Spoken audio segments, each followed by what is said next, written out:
Hi, I'm Alicia from MasterMom.com, and I'm going to show today how to make homemade guacamole and tortilla chips.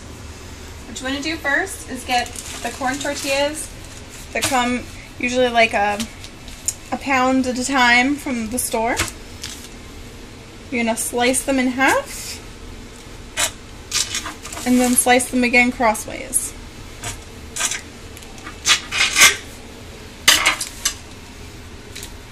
You're going to take a bowl of extra virgin olive oil. You just want to quickly dip both sides and lay them out on your baking trays. I like to line mine with tin foil so that I don't have as much cleanup to do afterwards. I can just peel the tin foil back up, rinse my pans, and put them away. You don't want to put too much olive oil on, but you don't want so little that the chips are going to burn and possibly stick to the tray as you're trying to flip them over.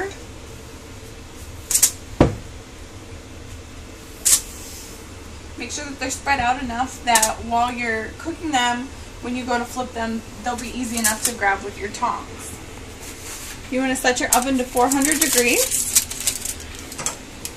I'm going to go ahead and place those right inside.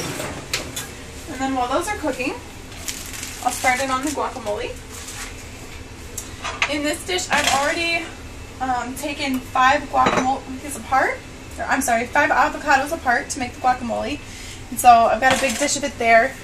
This is the last one. I like to use 6 because we have a bigger family. We like our guacamole, so we're going to use all of this.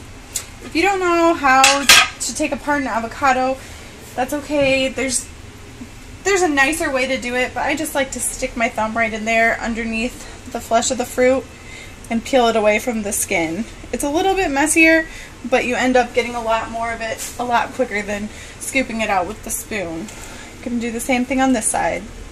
When you go to the store to look for avocados, try to find the ones that feel a little bit soft to the touch. If they feel squishy, it doesn't mean that they're overripe.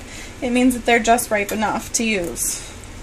Avocados do tend to oxidize quickly, so if you are going to make guacamole, make sure that you don't make it too far ahead of time, or you'll end up with brown guacamole, and that never looks very appetizing at all.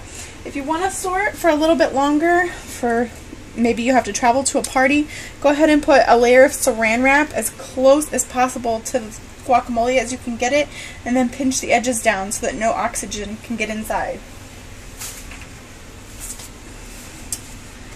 Now you're going to add your vegetables to give the guacamole some flavor. You can chop up a tomato, or you can just use already pre-diced tomato. I like to use the pre-diced because it's simpler and because I can get more of the juice out of the tomato. You don't want your guacamole to be too juicy, or it'll be kind of wet and liquidy. Go ahead and chop up an onion. I usually do about 3/4 of a whole onion, the yellow type, and that seems to be enough for this recipe.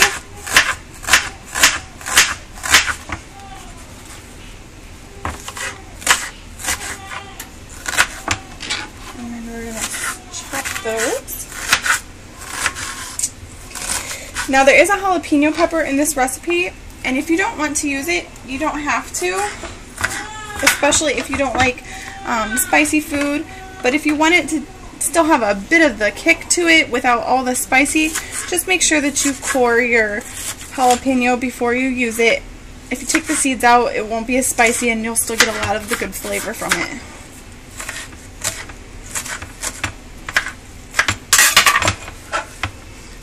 Alright, I'm going to go ahead and check now on my chips.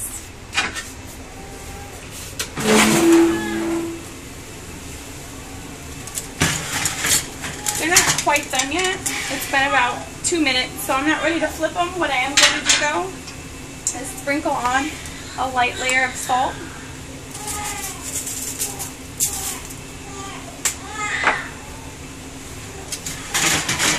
And then push them back.